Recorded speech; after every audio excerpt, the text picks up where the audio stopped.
All right, let's go without further delay to our guest. Ann Coulter is with me. Now, Ann, this is becoming a wonderful tradition because you're not what's known as a early riser. And so whenever I do a pre-record, the first person on my speed dial is always Ann Coulter because you're my favorite guest. And I don't think I no disrespect to my other excellent guests. And so it's always a pleasure to speak with you. And you'll be with me for the entire hour and unfiltered for Christmas. So, Ann, first of all, how does Ann Coulter celebrate Christmas? I'm celebrating with my family. I have a beautiful Christmas tree. Maybe I'll tweet you a picture of it. Please do. And I really wanted to celebrate this year by going to visit the wall, but we don't have one yet. It's so funny. I guess that'll be next year. Yeah, you cut right to the chase, and I was looking at the president's resume for year one. And remember, Ian, we started this year being promised that he was going to get impeached. It was roughly 115, maybe 130% chance he was going to be removed from office, which is mathematically impossible. But if you watch CNN on a regular basis, and I do. Yeah, right. And we have to. We knew that's how this year it was going to end, with a President Pence and perhaps even a President Ryan. Who knows if Pence headed for the hills? But now we have a president who's got a record which is quite impressive. Judges doing well, ISIS in retreat, tax cuts, regulations getting cut, drilling is back in America. Jerusalem embassy is going to move. The media has been exposed as bigger frauds than ever. It's such a shame, Ann, that none of it actually means anything so long as we don't get a wall. Absolutely right. Beautifully put. It's a lot like the Bush administration. I mean, he, Donald Trump, the Emperor God, he defeated the old Republican establishment. It's not that I'm against any of these ideas. Tax cutting is great. I love that they're opening up Anwar. It's funny that I didn't know that until after that caught me off guard. I was so happy about that. I remember that from my college Republican days. I remember that debate raging, and I remember thinking that was one that we would never return to that again. That was a lost cause. Apparently not. Yeah, I'm glad they slipped that one in, though they didn't quite get to ending the hedge fund manager's loophole, which really ticks me off. But tax cuts generally. I saw the strangest interview. Actually, it was on Fox. It was that Cory Gardner from Colorado talking to Dana Perino, and the two of them were chuckling about the Democrats having to take the position that they're in favor of raising taxes. And, remember how well that worked out for Walter Mondale. And I yelled across the room as I was trimming my tree. That was 30 years ago. The country has changed quite a bit since 1984, and mostly demographically. We don't live in a country where Ronald Reagan could be elected in a small congressional district of California, much less Connecticut, Massachusetts. Virginia's lost to us now. State after state has been changed demographically, and the American people are aware of this. They're aware that their job prospects have gone down, that their wages have gone down, that their schools are being overwhelmed with immigrants who need English as a second language classes, and that's what all the school budget's going to. And their kids, at least some of them, or their friends' kids or cousins, an awful lot of them getting addicted to heroin, being brought in across our wide open border, and that's why Donald Trump won. All of these victories are going to be Pyrrhic victories if we live in a country where no Republican can be elected president ever again. And oh, by the way, the next part of the conversation with Cory Gardner and Dana Perino chuckling over, good luck running on raising taxes. Remember what happened 30 years ago when we were living in a completely different country, you morons. Then they went on to talk about how important it was for Republicans to pass DACA. Yeah, and oh that's my gosh, when are the politicians going to wake up? Americans understand what's going on, which is why every time you allow Americans to vote, every time it's on the ballot, starting with, I might add, California, right. With Proposition 187, back in the 90s. Every time Americans are allowed to vote, they vote for less immigration, fewer benefits for immigrants, for an obscure economics professor, Dave Bratt, over a member of the leadership, Eric Andrew. We have put Donald Trump in the White House. I'm a little annoyed that Trump isn't doing this on his own, but what is with the rest of the Republican Party? What will wake them up? Yeah, and it's such a wonderfully important point that you're making. And this is one of the subjects of a recent column of yours where you actually implore the Republicans to do something popular. If you look at I was delighting this week at the almost slapstick, farcical praise puff pieces about Ivanka Trump's role in passing the tax cuts, which I just find them so delightful because they're so absurd. This is a liberal Democrat. At last I checked, Ann. The bill was voted for across party lines, aside from 12 or so Republicans that voted against it. There were 0 Democrats that came across the aisle. The bill has something like 26% approval rating, maybe lower, and we're writing what a great achievement this was for Ivanka, who got, I guess, the child tax credit up a little bit, which is fine, but it's I don't want to dismiss that. I hate the child tax credit. Yeah, I'm trying to be diplomatic here because I don't want to. I know our reputation as Breitbart is we're Ivanka haters, and rightfully so. But but just reading what a huge achievement this is for a bill that is entirely unpopular. And in the meantime, you point out in your column just how popular conservative style and Coulter style immigration reform would be. Yet, if you recall, and I know you wrote the book on it quite literally, Donald Trump was the only candidate out of 17 who ran for the Republican primary nomination who actually campaigned on less immigration. Even Ted Cruz wanted increased legal immigration. Yep. And the vast majority, not the majority, the vast majority of the country wants the same or fewer immigrants coming in. And yet the memo, we got 20 million readers a month at Breitbart, 25 million, hundreds of millions of page views. People read your column, and why don't people get it? I don't understand. The information is out there. People don't like this widespread, unchecked, unfettered immigration. Yes, and if nothing else, I mean, apart from the fact that Republicans, as Donald Trump tweeted back in, I think it was 2013, when Rubio was pushing his first, Kill America amnesty bill, and about the third or fourth that the American people would shut down, Donald Trump tweeted, Republicans, this is a suicide mission. All of these amnestied illegals are going to be voting for the Democrats. It is, besides the fact that Republicans, as Trump knew back before he was president, apparently, not only is this suicide for the Republican Party, and I don't know, I don't think I'd cheer if I were a Democrat. It's not exactly preserving the Democratic Party in its current form either. It's about to become all identity politics. I think there's a reason that the Democratic leadership is all white and over 80 years old. That's the end of any white leaders in the Democratic Party. So Nancy Pelosi and the rest of them planning on running for president. But apart from being a suicide mission, if you're just a purely cynical politician and all you want is short-term popularity, I got it for you. I have it right here. You'll be amazed at how popular you'll become if you start pushing the issues that Donald Trump pushed, that Dave Bratt pushed, that the American people continuously keep voting for every time they get a chance. I don't know if it's cowardice or corruption, but we can't get these Republicans to notice that.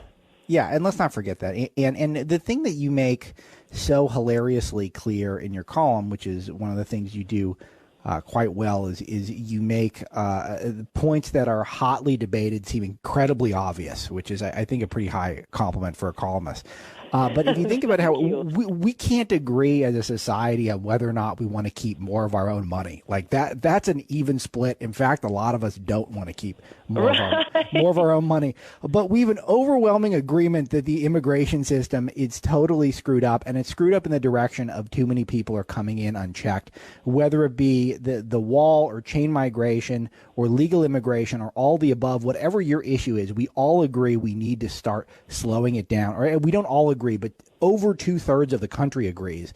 And yet the Republicans, who last I checked had both houses of Congress and the presidency, and the president ran on these exact issues, zero movement on that in the first year. Oh, absolutely zero movement. In fact, movement in the opposite direction. It's the damnedest thing. We elect Donald Trump, and all they're talking about is amnesty for Dreamers, which I think it's worth pointing out. Well, two things on the Dreamers. I was just biking my annual Christmas bike ride, and I noticed lots and lots of Hispanic workers on my pleasant little bike ride. And I mean, it has to be said that the many of the legal and illegal low wage workers, they're incredibly hard workers. They're really nice people, and it occurred to me on my bike ride that I actually like all of the illegal immigrants except the Dreamers. They're the ones I want deported first because they're the activists. They're the obnoxious ones. They're the ones who go to congressional offices and stamp their feet and say, "How dare you not rush to grant us amnesty?" Whereas the actual illegals don't have time to be protesting. They're busy working, being polite, being so friendly and nice, and saying Merry Christmas. Let's start by deporting the Dreamers. That's point one. My point two is don't be fooled into thinking that it is only these warm puppy illegal aliens. And by the way, I don't like any of the ones they're putting forward. I notice we don't see a lot of them on TV because, again, the Dreamers themselves are heinous, and anyone would want to deport them. But don't be fooled by all of the nonsense about, oh, it's just this limited group of people. And I mean, even Breitbart writers say it could, and CIS and the Immigration Restrictions Group, they keep saying this could amnesty up to, X number of Dreamers. No. It amnesties everyone. I promise you, people who have never set foot in America will be coming here claiming, because I promise you, proof will not be required. This will go before our courts, the same courts that are refusing to let Donald Trump exercise his full constitutional and statutory authority. They will come and say, "Oh yeah, I was brought here as a child. I'm 45 right now, and I have no job skills, and I plan to instantly get lots of expensive medical treatment on you. Thank you, American taxpayer. But I have no proof. Oh, you can't ask me for proof." And the judge will say, "Oh, you're right. That's unfair. We can't ask for proof. Amnestied. You count as a Dreamer." We've been through this before. We have done this before. The judiciary is worse now than it was back when they were expanding the agricultural amnesty, something I write about in Adios America. It was supposed to be this tiny, the agricultural amnesty was part of Ronald Reagan's amnesty bill. It was supposed to be a tiny little amnesty just if you had, these hardworking, actually the ones I was just describing, the hardworking guest workers, some illegals working on farms. If you could prove you'd worked on an American farm sometime in the last, I forget what it was, the last actual year, you could get in on the agricultural amnesty. Oh, you're a hardworking agricultural worker. At one point, they had close to it. There was supposed to be a few 100,000. They had more than 800,000 applications, of which I think it was 867,000 applications, of which they had determined more than 800,000 were fraudulent, and they were all amnestied. Wow. They all just get amnesty. Why? Because courts say, and by the way, they were still being amnestied from the 1986 amnesty bill a few years ago. They're still coming forward. They're just moving to America and saying, "Hey, I want to get in on this too." And oh, it's so unfair because I was working off the books. How can I produce records? Well, how much harder is it to prove the date on which you entered our country illegally? No, any amnesty, because of our courts, no matter how limited it is, they could limit it to rocket scientists with a PhD. It will go before our courts, and everybody gets in. It's lights out for America right away. Yeah, that's right, and you get to say it directly. And sometimes in our reporting, we have to keep it a little more vanilla than that. But our own John Binder, who's our top reporter on the issue, along with He's Monroe, so great. Yeah, he's spectacular. He's been our rising star of the year at Breitbart News, I think goes without saying. But he says exactly what you say, which is that it's not being cynical. It's just reality that this is the minimum numbers we're talking about. It always ends up being more. And the fact of the matter is, why are we even having this discussion without our wall that we were promised?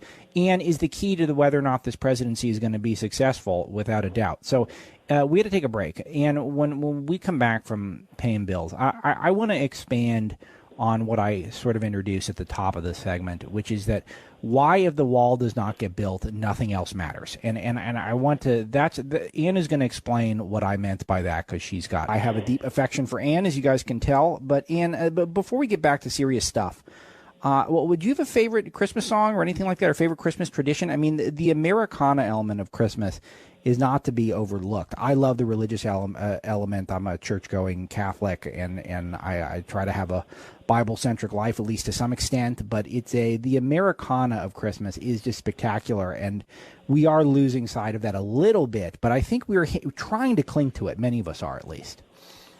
I love every part of Christmas. I especially like, and I know this is not the religious aspect. I love the Christmas lights. My birthday is in December, and I feel like the whole world is celebrating my birthday. New York is so beautiful at Christmas time. And I also have the added fun of watching my oldest brother decorate the tree while grumbling to himself, pagan tradition. Christmas trees, totally pagan tradition. Which it is. It's crazy that people who don't like Christmas for religious reasons complain about Christmas trees. No, we took it from the pagans. This has nothing to do with Jesus on the cross. They're just really pretty, and we got it first. Yeah, that's amazing, because you can do that in reverse, instead of the pagan elements of society hijacking our religious traditions and then kind of twisting them around and ruining them. We can do the exact same thing. Actually, Christmas wasn't nearly as wholesome of a holiday just a few short centuries ago. It used to be sort of a festival day for revelry, and it became more wholesome. So the pendulum does swing the other direction. We made it more about a calm family celebration of warmth and generosity. It used to just be debauchery, or at least more so. Which is so it's always something to keep in mind, folks, that we can push back. Writ large, turning the entire debauchery of humanity into civilized behavior.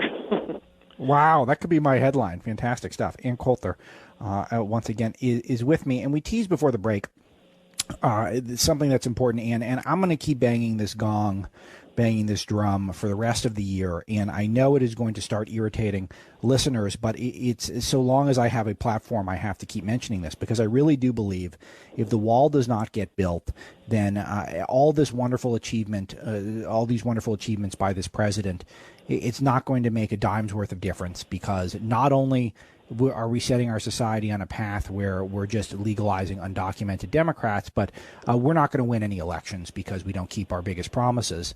And we're going to let down the base, which is, in the last election, the base delivered it for President Trump. That's my thoughts on it. I really think this is a do or die thing, and we're a year in, and so far it's die. No, I know, and I'm very concerned, and I don't know why all Trump supporters aren't concerned. I mean, you can still love him. I just read a headline. It was on your webpage. Scarborough's making fun of all these Republicans who praise Trump in public and mock him privately. And I looked at it and headline. thought, Thank you. I'm pretty much the exact opposite. I denounce him publicly while praising him in private. I mean, there's a lot to love about Trump. I love that he's taken on the media. Everything the media hates about him are the things I love the most. I love his tweeting. I love his vicious attacks on when he gets attacked, or just for the fun of it, on liberals. I love that stuff. But you got to be worried as a Trump supporter, and I don't understand why so many of my fellow Trumpsters are not more worried. I mean, people always say it's coming. Well, the expression is, so is Christmas. It's Christmas. It's Christmas, and we haven't even started the wall.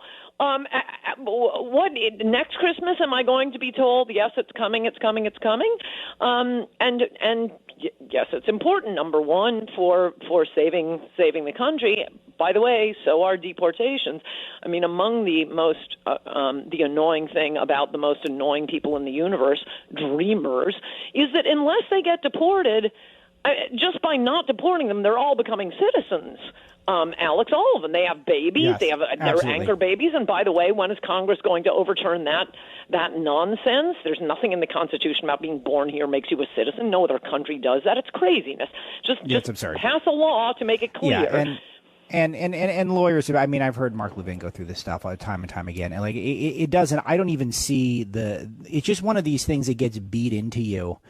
It's carefully explained in Adios America. It's a footnote from a 1982 Justice Brennan opinion. He just slipped it in. That's right. And It's coming back to me now. That's where it came from. This People is another act one like of those. It sprung from James Madison's head, and people right. were sitting around in colonial days at the time of the American Revolution. Wait a minute.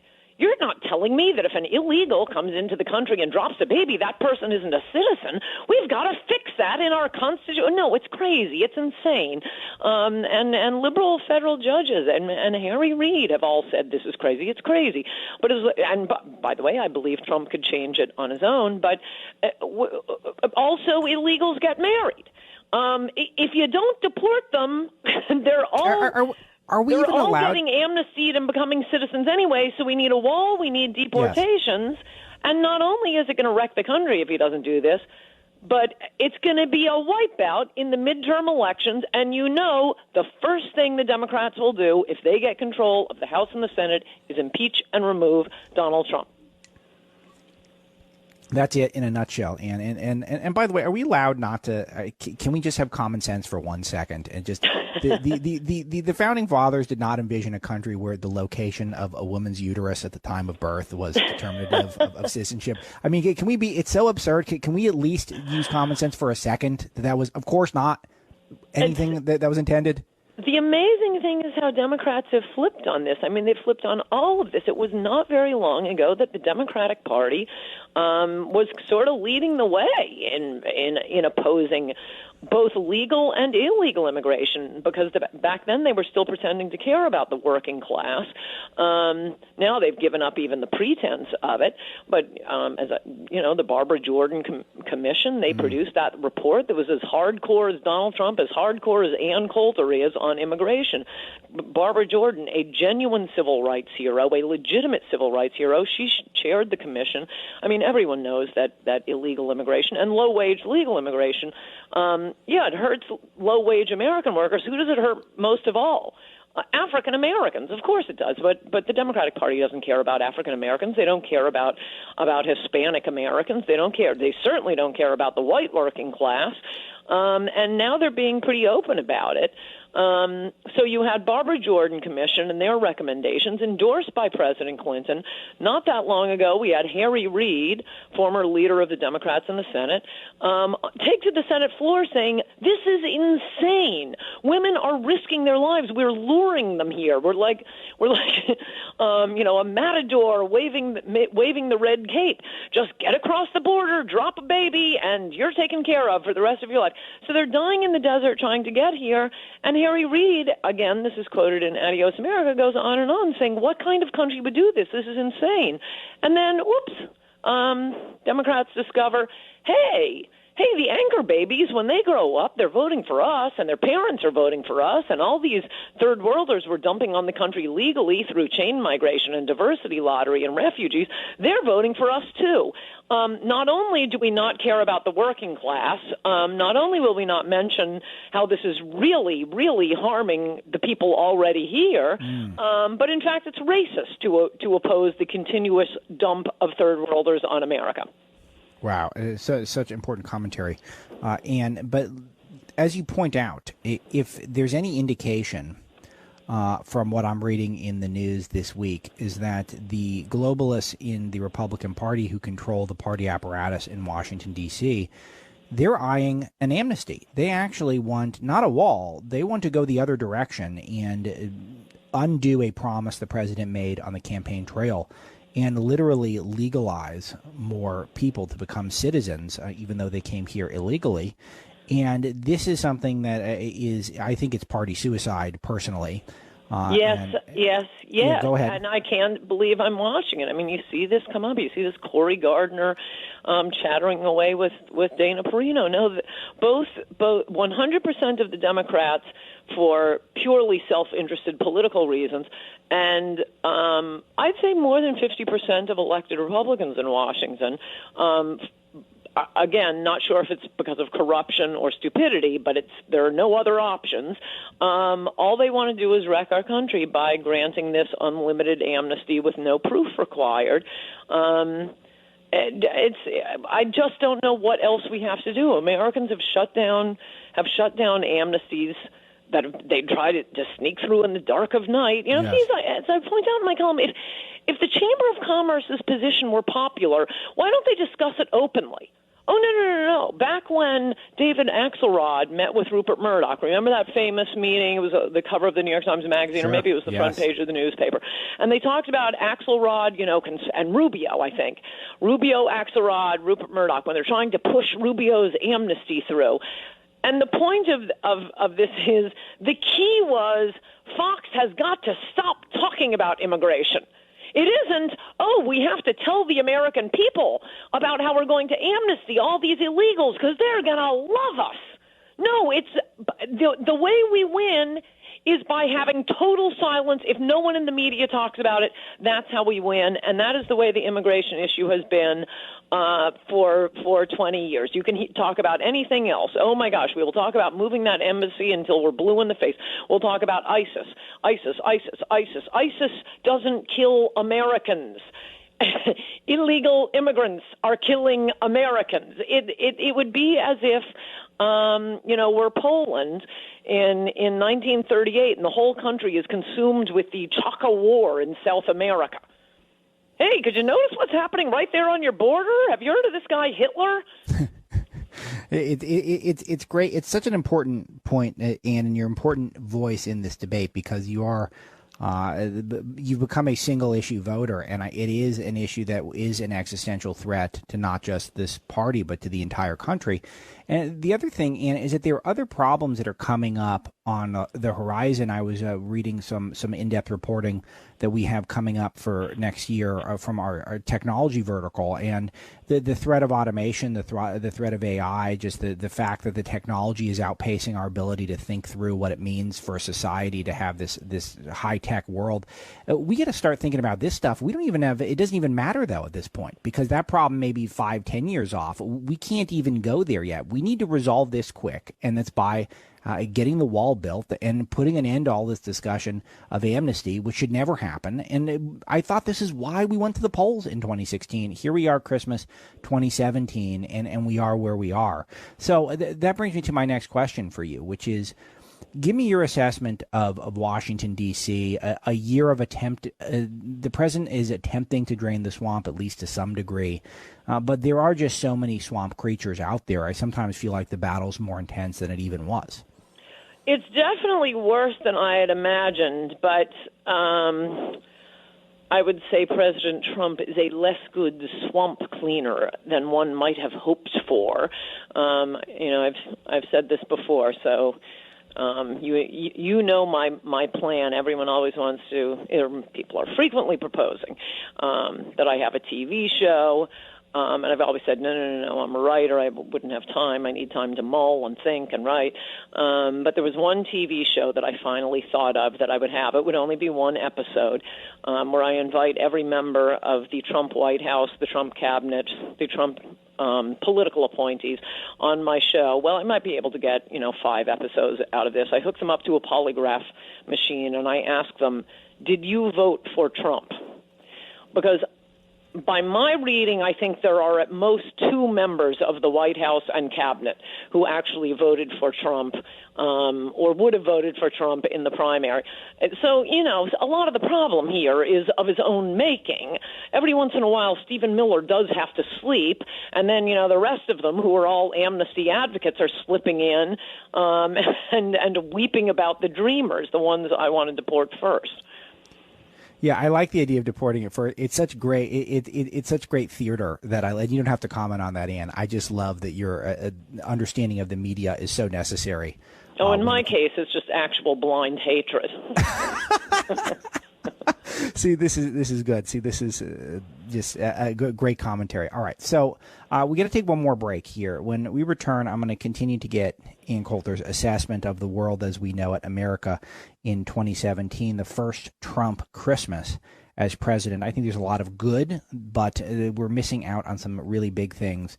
And we're going to talk about some of those and some more Americana chit-chat when we return. Alex and Ann for Christmas. We'll be right back.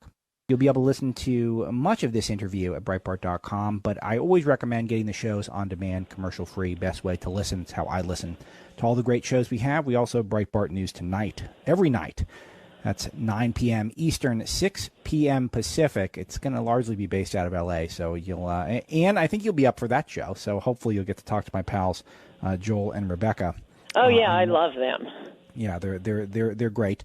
Overall, it's been a good year, and I think that there's a lot more to celebrate than people would have thought. And we've spent the first couple segments on the key point that Ann and I agree on, which is all of it is moot if we don't end any of this DACA amnesty talk and we don't get the wall up. And if that doesn't happen by the time we head to the polls next November, I think we are looking for we literally the country is going to be on a precipice.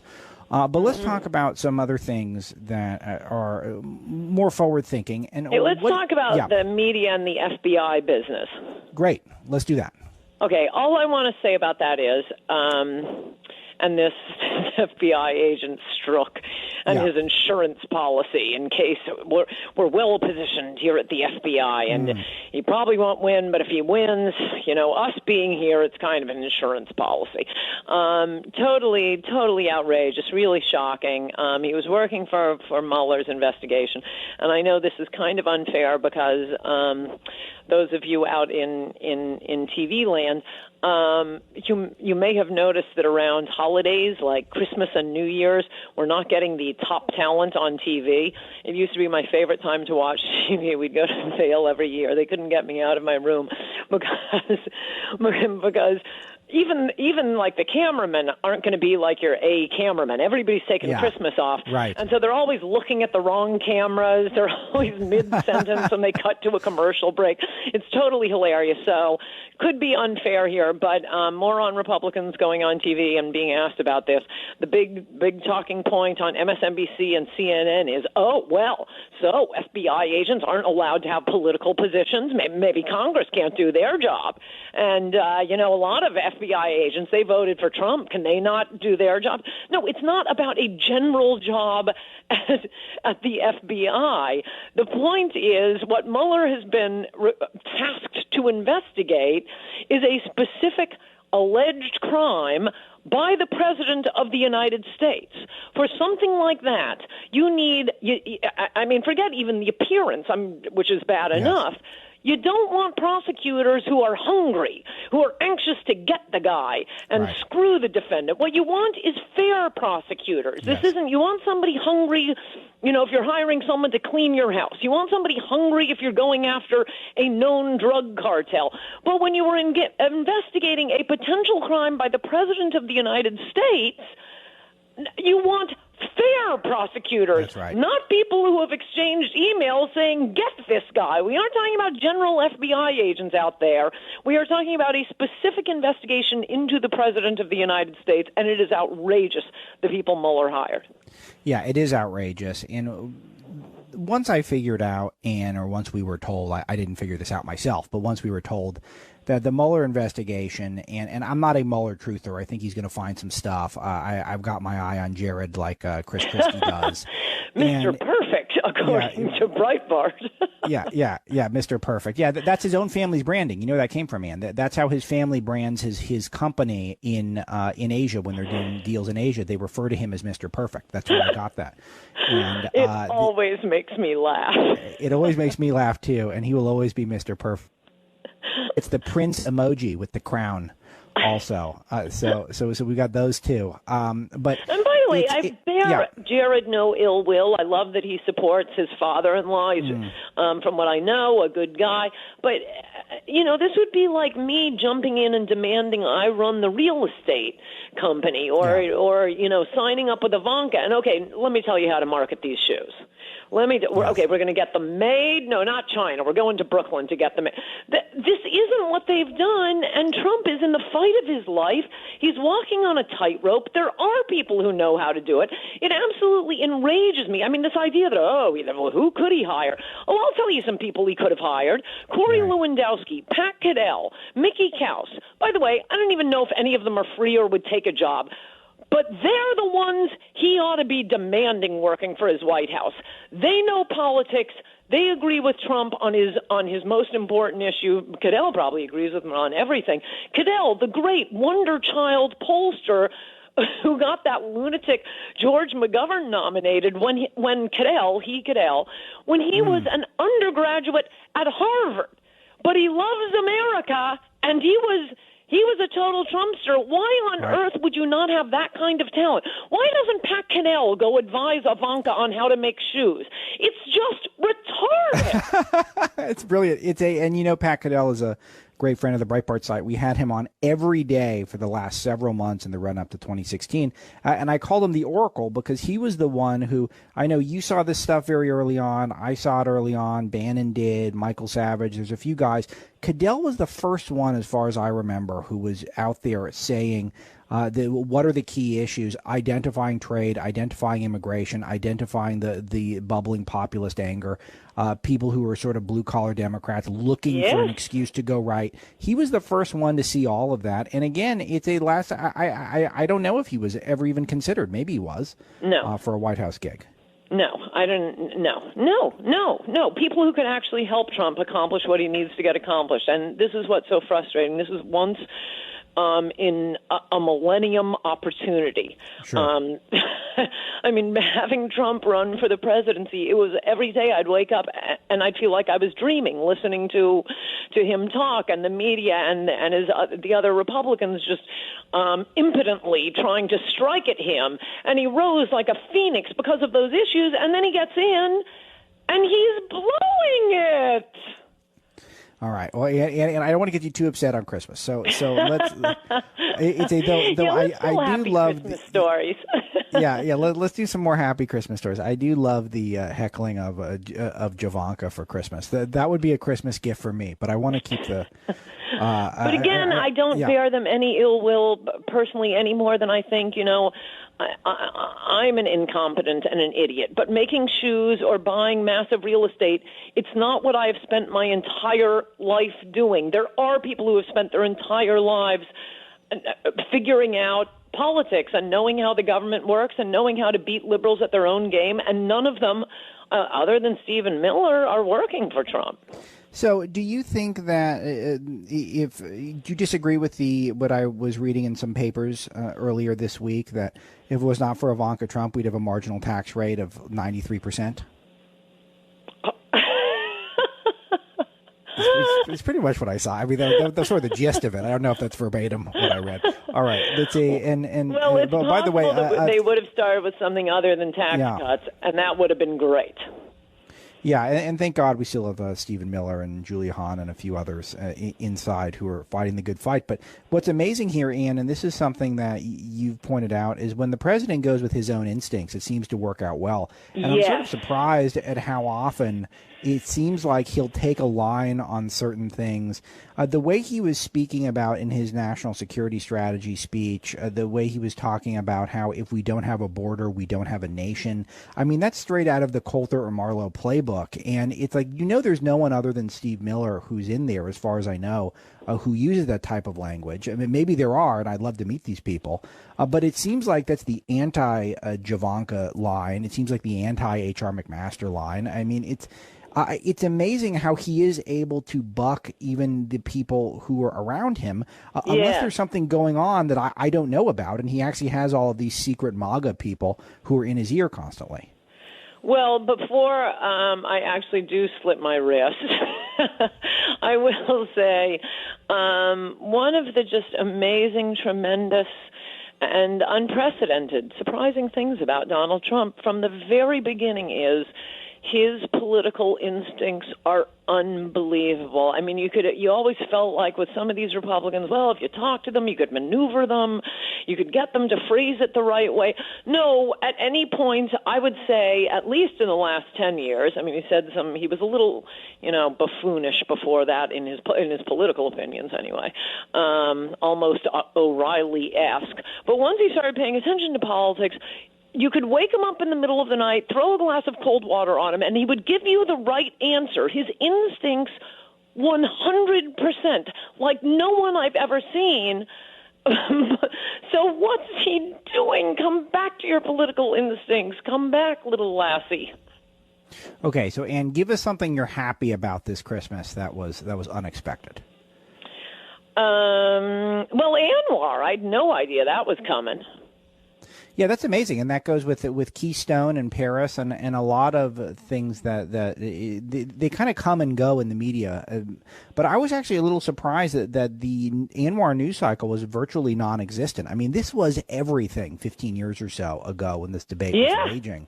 And the media didn't even complain about it. It shows you, it is like the immigration issue. They may think they can taunt us on MSNBC with Rachel's entire audience of 2 million people in a country of 320 million people. But by and large, the mass third world immigration advocates, they know their best bet is don't let anybody talk about it. Don't let anybody think about it. We don't want people opening the newspaper and saying, where's the article on immigration? We just don't want it even entering their minds. That's their approach. You talk about immigration and you will win, conservatives. Okay, so here's some math here, Ann, and we've only got 4 or 5 minutes left. But I want to walk you through a scenario that's sort of coming together because it seems like the Democrats are really pandering towards the Maddow audience at this point. The rising stars this year have been on the left, have been extreme leftists, like in terms of media, all these Obama veterans who are extremely left-wing in terms of politicians. Elizabeth Warren, Maxine Waters has had a resurgence, Kamala Harris. These are all hard left people. The Mueller investigation, when the second we learned that he's focusing on events that took place after the election, we know it's not Russia collusion. So we know the president's not actually going to get impeached unless something crazy happens. All that has to happen is that he loses the House and the Senate. Don't imagine that they care about the law or the meaning of high crimes and misdemeanors. Okay, fine. But the political will, it's going to be a much tougher sell when the Mueller probe is not going to have proved what it set out to prove. So they're going to have to find something just totally insane, I think. It'll be a tweet. They'll impeach him over a tweet. No, Democrats are not interested in the law or customs. They do not care. They want to get rid of Trump, and their base is so ginned up. If they take the House and the Senate, and if Trump doesn't build the wall, the millions of people who hadn't voted in 30 years and came out to vote for him, I think are going to be mighty discouraged. Okay, so let's say the wall gets built, and then let's say that, which is, I can't believe that I actually have to caveat that if it gets built, which is a shame. But let's say that happens, the left continues to play towards the resistance crowd. Do you think that's an effective strategy, or is the left essentially promising that the tax cuts are going to backfire? They won't. Promising that Russia collusion and impeachment, which is, I think, increasingly unlikely. Do you think there's a chance that the left are actually setting themselves up for a massive fall by overpromising here? No, I don't, because I really, unfortunately, as the president of Singapore said many years ago in explaining why he was not allowing immigration into Singapore, the more multi-ethnic a society becomes, people stop voting on their social interests, their economic interests. They vote on their ethnic group, and I think that's what the Democrats are counting on. They can get as crazy as you want to be. And Coulter, Merry Christmas.